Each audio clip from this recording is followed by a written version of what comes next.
to this beat.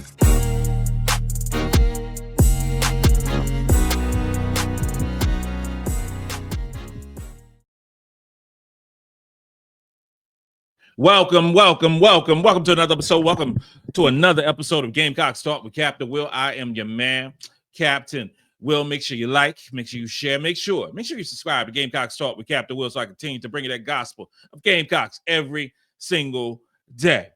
Thank you for tuning in. Thank you on this Tuesday. I appreciate the love. Thank you for continuing to make this podcast special, and it's all because of y'all. So thank you for lifting me up. Follow me on Twitter. Gamecocks Talk. Follow me on Instagram at Gamecocks Talk with Captain Will. And wherever you get your podcast, you can find your man, Captain Will. We got a good one today, y'all. I said we got a good one today, y'all. We talking about SEC women's basketball is heating up. The race for number one is unbelievable because you got three teams that are in a three-way tie. We have three basketball teams that's in a three-way tie for the regular season title. As we are trying to find the number one, number 2, 3 overall seeds in the SEC tournament, which is going down in Greenville really, really soon. I can't wait. We're going to talk about those three basketball teams that are tied for number one. We're going to analyze them. We're going to talk about the strengths and weaknesses. We're going to break it all down only as your man Captain Will can do. So the three-way tie for the regular season SEC title right now is South Carolina, LSU, and Texas. All three of the teams are 10-1. All three of the teams are very, very good. All three of those basketball teams are going to be high seeds. Potentially, there's a possibility that all three of these basketball teams could be a number one or number 2 overall seed in the NCAA tournament when it goes down in March. So we got to talk about it, right? So we're going to start with South Carolina, obviously, because this is a Gamecock show. We're going to start with South Carolina. So South Carolina is 22-2, 10-1 in the SEC, first in net ranking, first in strength of schedule, 10-2 in the very important quadrant 1 region, and has beat third ranked Texas. And when I say third ranked, I'm specifically talking about the net rankings, okay? Because we got some new folks who watching me right now, are going to be watching me in the future. I don't talk about AP poll. AP poll is terrible. It sucks. Don't like it. So I don't talk about it. So we are specifically just talking about the net ranking. That's the only thing that actually matters when we are talking about seedings in the NCAA tournament. Not no AP poll.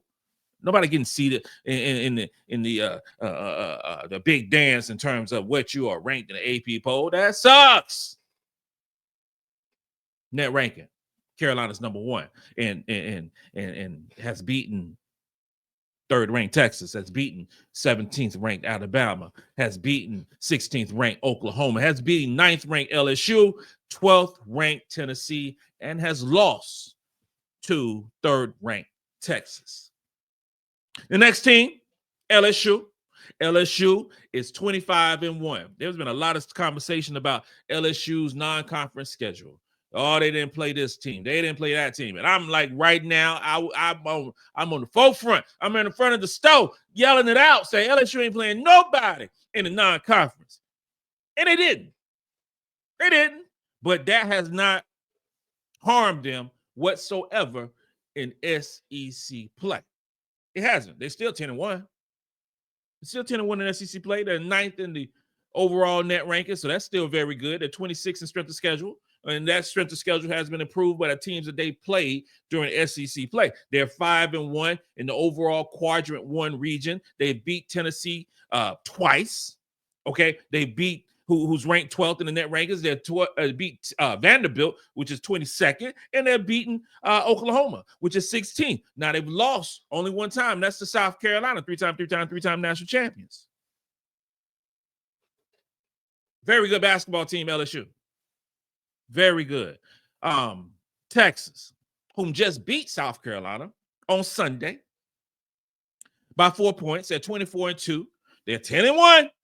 10-1, they're number 3 in the net ranking. They're number 5 in the overall strength of schedule. They're 9-2 in the quadrant I region. They've beaten Oklahoma, which is 16th in the country. They've beaten Alabama, which is 17th. They've beaten Tennessee, which is 12th. They've beaten, 13th ranked Ole Miss and 12th ranked Vanderbilt. They've beaten South Carolina, and they've lost to South Carolina. Texas is a very good basketball team. And if we are talking about how the rankings in terms of those key metrics for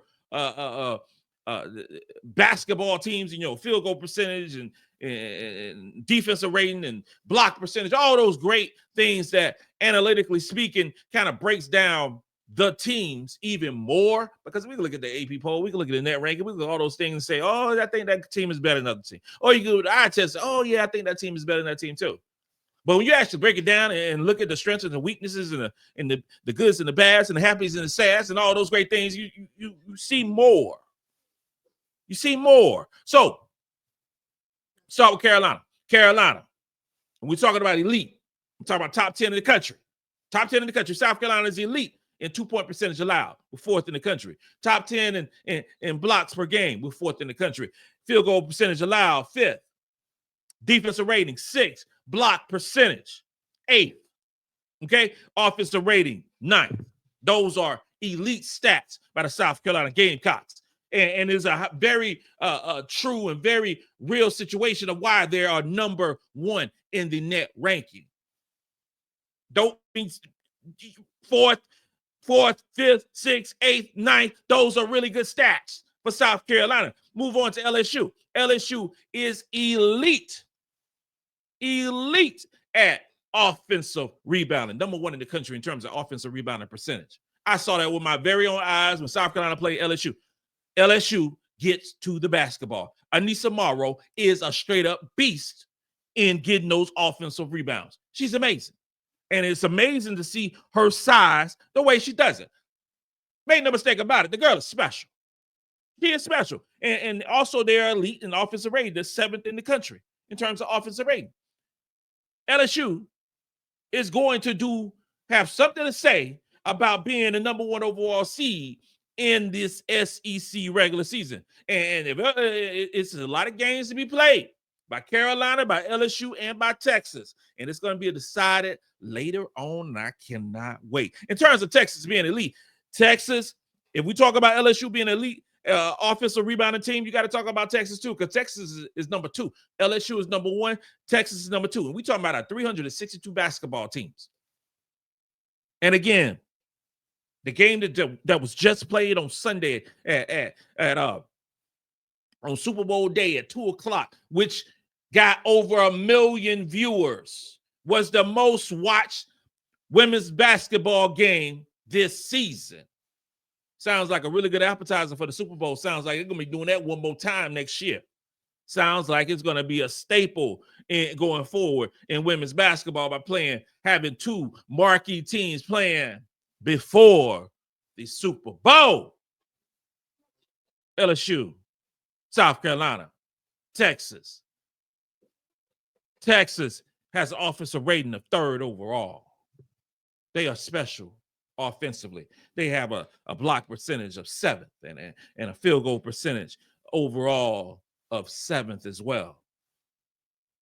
Elite teams that has some special strengths that makes them even more special. But when you talk about the happy, you got to also talk about the sad, right? You have to. It's not all sweet tea and pig feet. It's not all ham hocks and neck bones. It's not all that. So we talked about the eliteness of a South Carolina in terms of a field goal percentage allowed and things of that nature. But South Carolina got a big weakness, huge weakness. That is a thorn, a sand spur in their foot. That is defensive rebound percentage. South Carolina is not good at rebounding the basketball defensively. Not good at all. Matter of fact, Carolina is 174th in the country when we are talking about defensive rebound percentage. Ladies and gentlemen, there's only 362 basketball teams in Division I. Carolina is 174th in terms of defensive rebounding percentage, which sounds like a crazy stat because of the rebounding prowess that Carolina has been known for. But if you watch the games, you see there's a lack of defensive rebounding boxing out. You see that. You see a lack of, at times, want to. You see those things. Make no mistake about it, Carolina is a talented rebounding team. And when you actually put in the offensive and the defensive rebounding combined, the total rebound percentage, Carolina is a really good rebounding team. But in terms of straight up defensive rebounding percentage, Carolina's not good at all. Average to below average. And I say below average because of us being in the SEC. You're not supposed to be that way. You're not supposed to be that way. But LSU got a problem or two themselves in terms of weaknesses or perceived weaknesses. First, free throw percentage. They are average free throw shooting team, 83rd in the country. They are an average defensive rebounding team as well. They're not as poor as South Carolina. South Carolina 174. LSU is 115. But they have some work to do in that regard. If we're talking about overall rebounding, LSU is special. And if they're able to get a little bit better at defensive rebounding percentage, they'll be number one in the country in terms of total rebound percentage. And actually, it's a toss-up between LSU, LSU, and Texas are being the best rebounding teams in the country. I mean, it's a toss-up. It's really up and down. You can choose who you want to choose because the latest stats has Texas being like a half a percentage point better than LSU in terms of rebounding. That's nothing. That's nothing. It's really nothing. Because Texas is exceptional. You know, offensive rebounding percentage second, defensive rebounding percentage what they need to work on themselves is 105th. You know, it's just some work. It's just a little bit of work that they got to do to improve that. You know, but it hasn't stopped them from obtaining their goals. It hasn't. But they are poor. When I'm talking about I'm talking about LSU I'm talking about Texas actually, is a poor three-point shooting team. Texas attempted 4 3-pointers on Sunday's game. Still won the basketball game that was 0-for-4. Overall, Texas is ranked 159th in terms of three-point percentage. That's bad. But it's not a big part of their offense. So it don't like hold them down. Because when you're only shooting a few 3-pointers, you can't like put yourself in a horrible situation because you're only shooting 2. Now, if Texas would have shot, 25 3-pointers on this past Sunday and shot a horrible percentage, then there's a situation, but they only shot 4.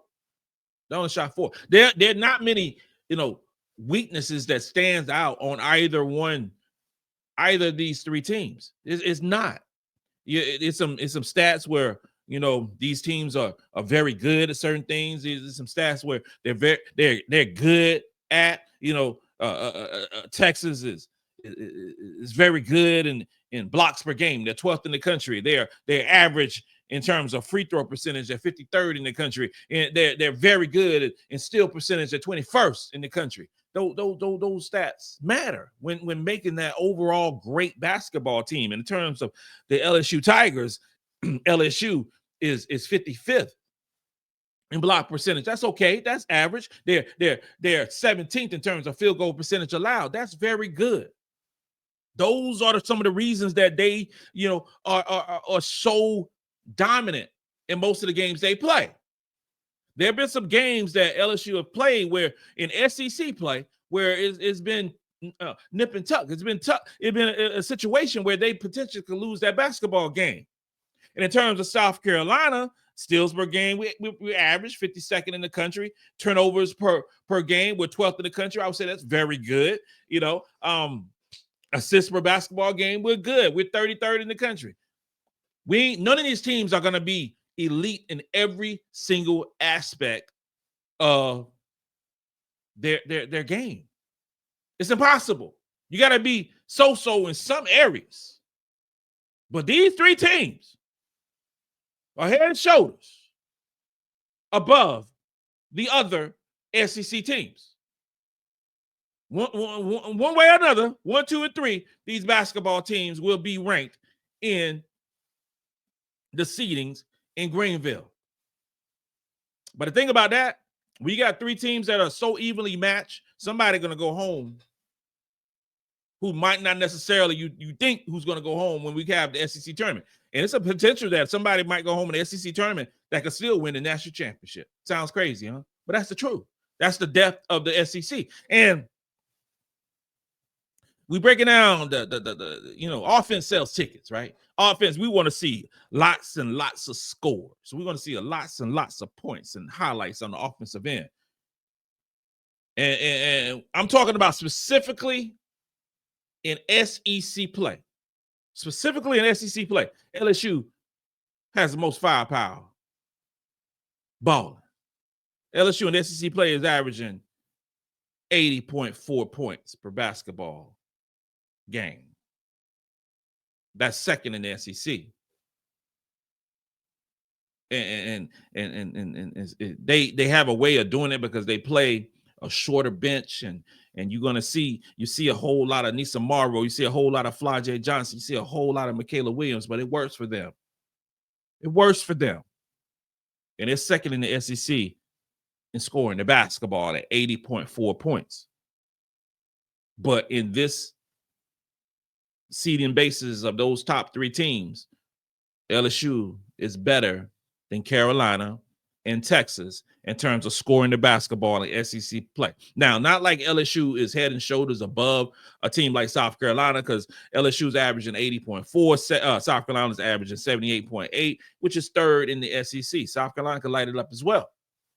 South Carolina can light it up as well. And they got, with Joyce Edwards leading the basketball team and scoring in the SEC play. You got MiLaysia Fulwiley second in leading the team, and second on the team as well in scoring. It looks different with Carolina because they rely more on their bench for scoring and then spread out more, but still done very well. Now, Texas averaging about 73.8 points per game in conference play, and they're seventh in the SEC.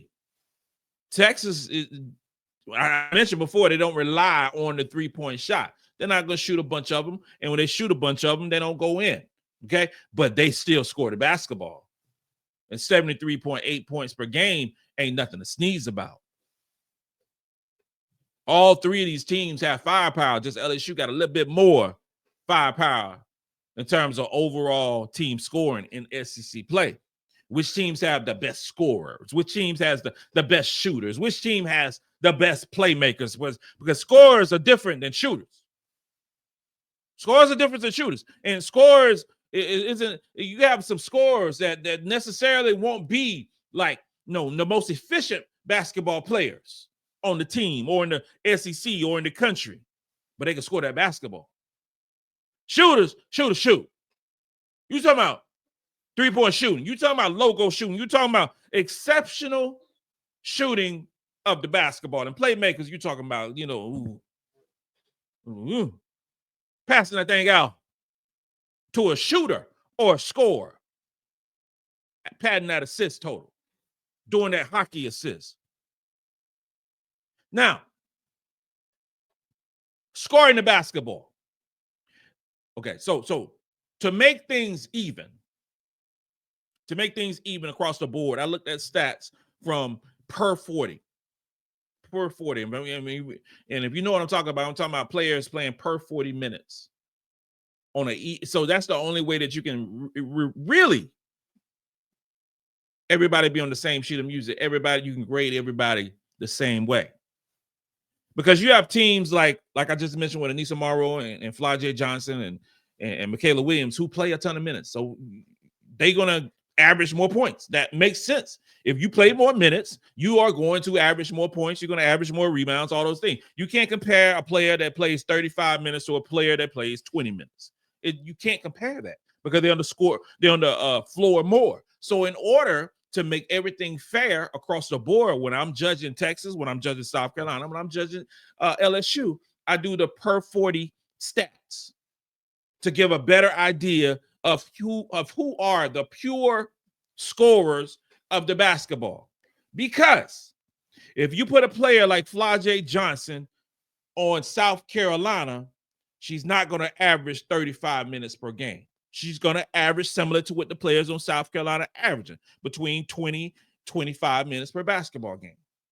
And if you put a player like a MiLaysia Fulwiley or Joyce Edwards on LSU, and they had the opportunity to play 35 minutes a game, they would get similar stats that the LSU players are getting.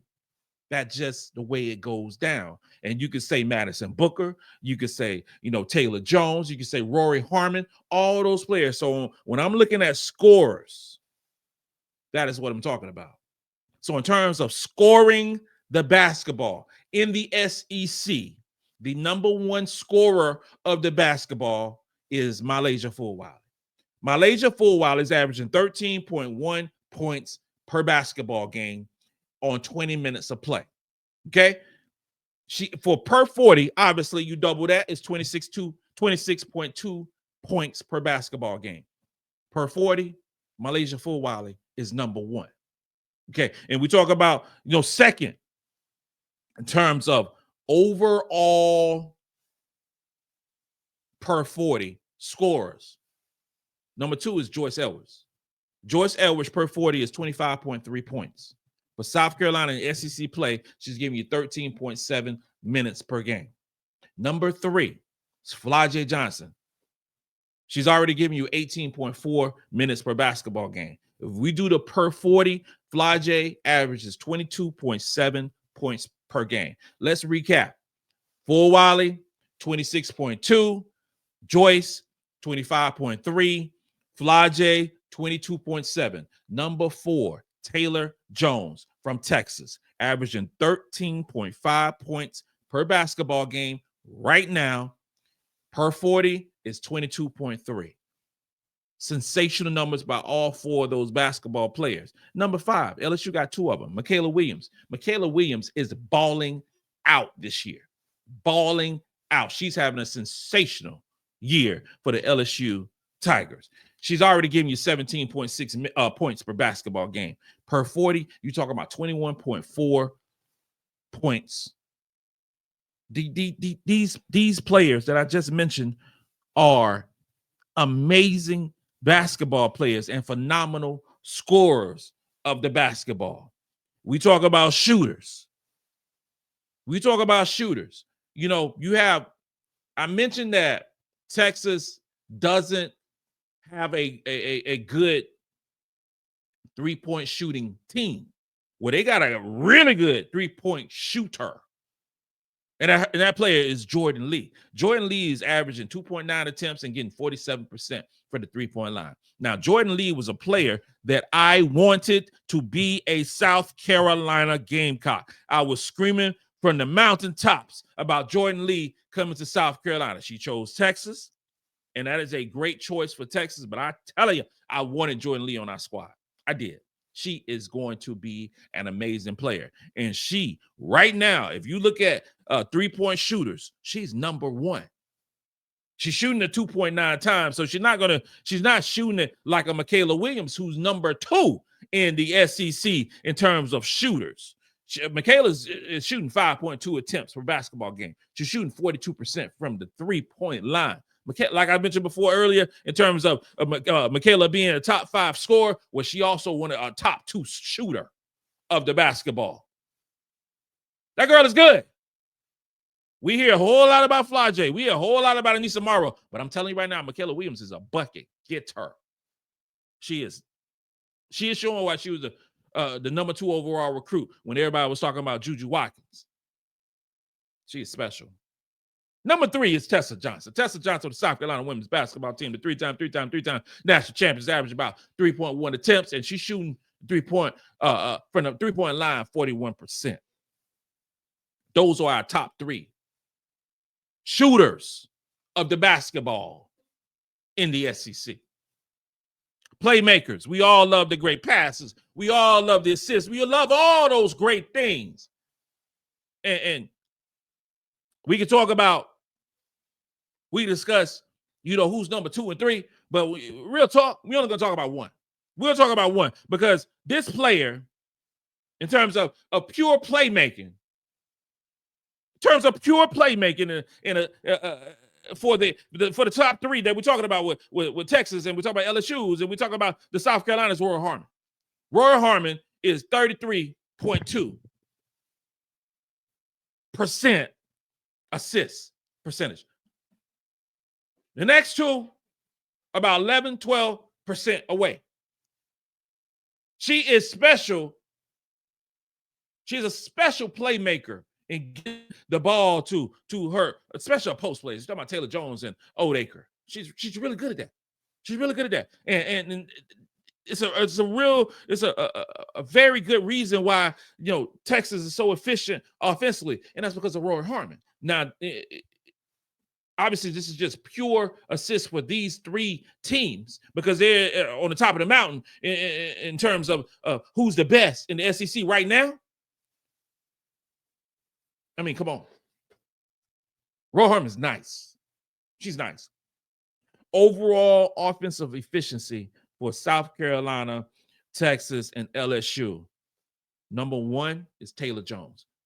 Saw Taylor Jones up close and personal on Sunday during the first half of that game. South Carolina had no answer for her. None. Overall efficiency for Taylor Jones is 136.6. Okay? 136.6. That is a huge margin over number 2 and number 3.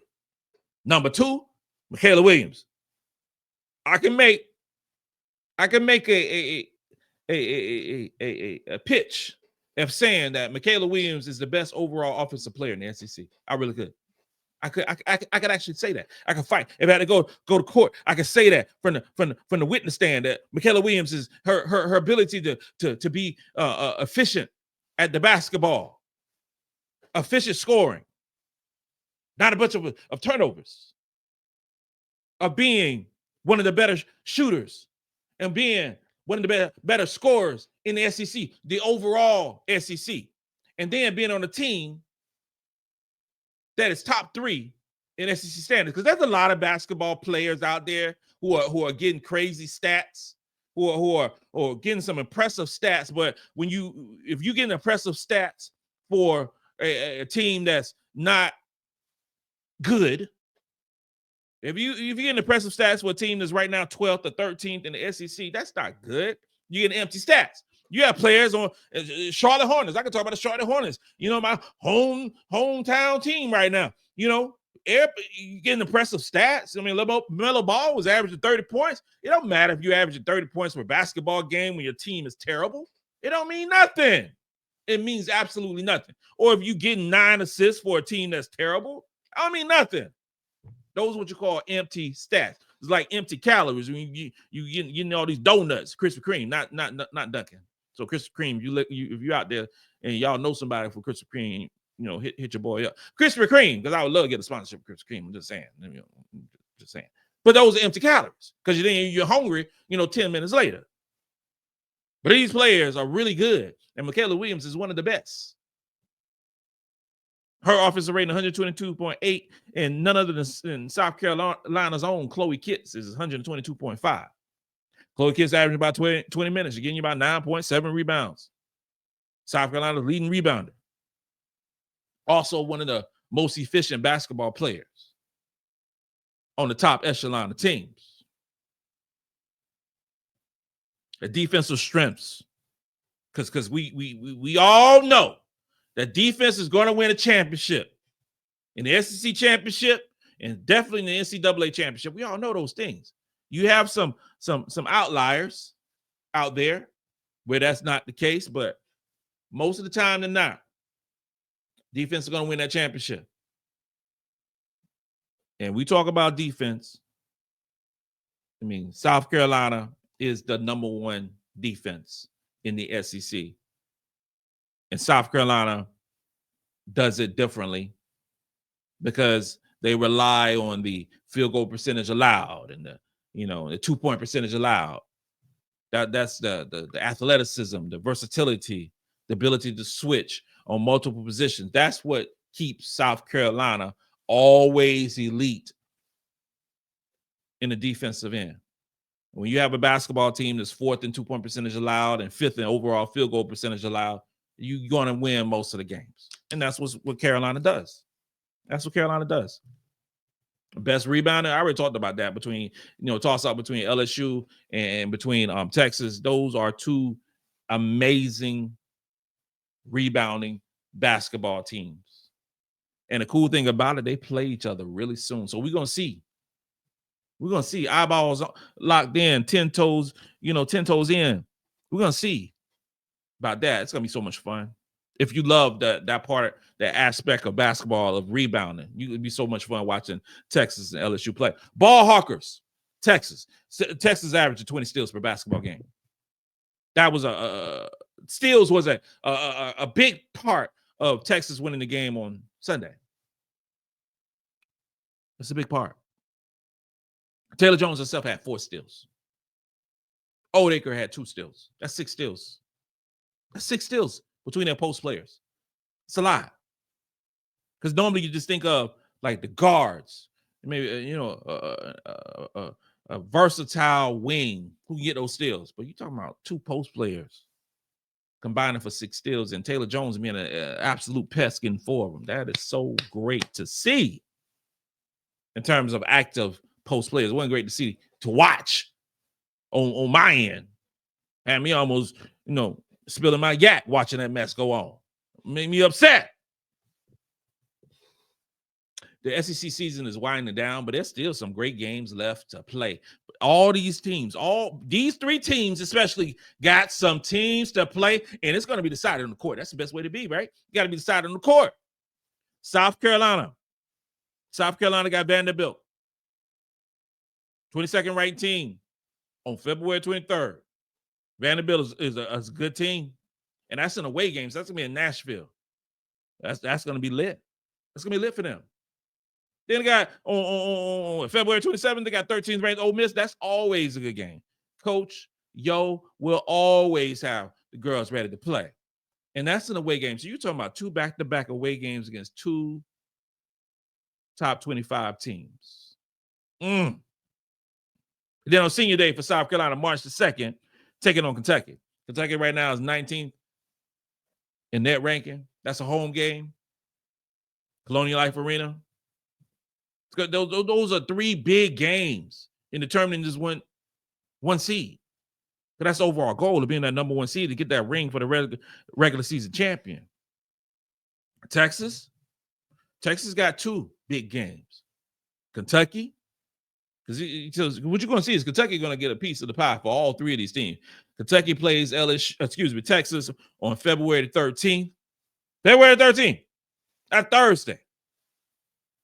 Thursday, February 13th, and that's an away game for Texas. That's an interesting game. It's an interesting game. And then the game that we were talking about earlier, February 16th, Texas plays 9th ranked LSU, and it's going to be in Texas. Oh my, get your popcorn ready. And it's great for women's basketball. It's phenomenal for the SEC. Because on that day, February 16th, you got South Carolina playing UConn. Then you got Texas and LSU playing. Oh, you got that one right. That's the way you're talking about. Oh, that's just unbelievable. LSU got 4 ranked teams to play in their SEC schedule. They got Texas, February 16th. They got Kentucky, February 23rd. They got Alabama, February 27th. They got Ole Miss on March the 2nd. Those are 4 big games, man. It's just a lot of basketball left to be played. And I love how, it's a lot of really good games towards the end that's really going to shape up the seedings. It's going to be predicting who's going to win and who's going to lose. And we actually broke it down like with South Carolina and who has the easiest path. I think South Carolina going to beat Vanderbilt probably by double figures, even though it's an away game. I think that much better than Vanderbilt. I think Carolina going to beat Ole Miss probably by double figures. And even though it's an away game, I think we got too much scoring for Ole Miss to deal with. Kentucky, that's a home game. A senior day, there ain't no way in hell that South Carolina going to lose against Kentucky on senior day. So I predict South Carolina to go 3-0 for the rest of their top 25 teams. Now, Texas got Kentucky. I think that Texas is better than Kentucky, and they're going to beat Kentucky by double figures. That's on February the 13th. I think the game with LSU. I think the game at LSU is going to be close. I think it's going to be physical. I think it's going to be a lot of rebounding, and I hope they call the game better than they called the game with South Carolina and Texas. My prediction is, since Texas is playing at home, I think they will beat LSU on February the 16th. Now, in terms of LSU, I think they lose against Texas. I think they win by a win against Kentucky. I think they beat Alabama, and I think they beat Ole Miss. So I predict LSU going 3-1 with that loss to Texas. I predict Texas going 2-0 with a close victory over LSU. And I predict that Carolina will go 3-0. Those are my predictions.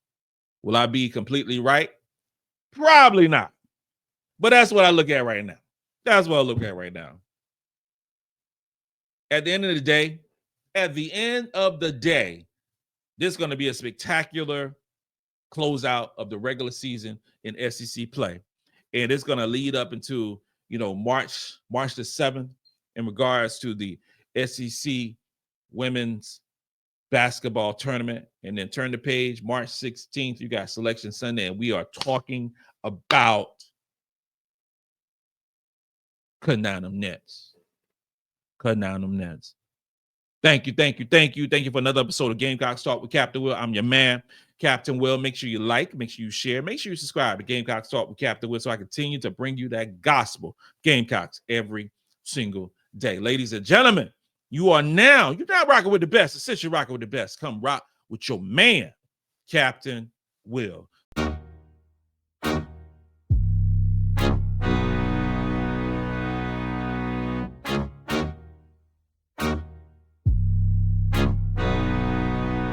Oh, J-Rock did this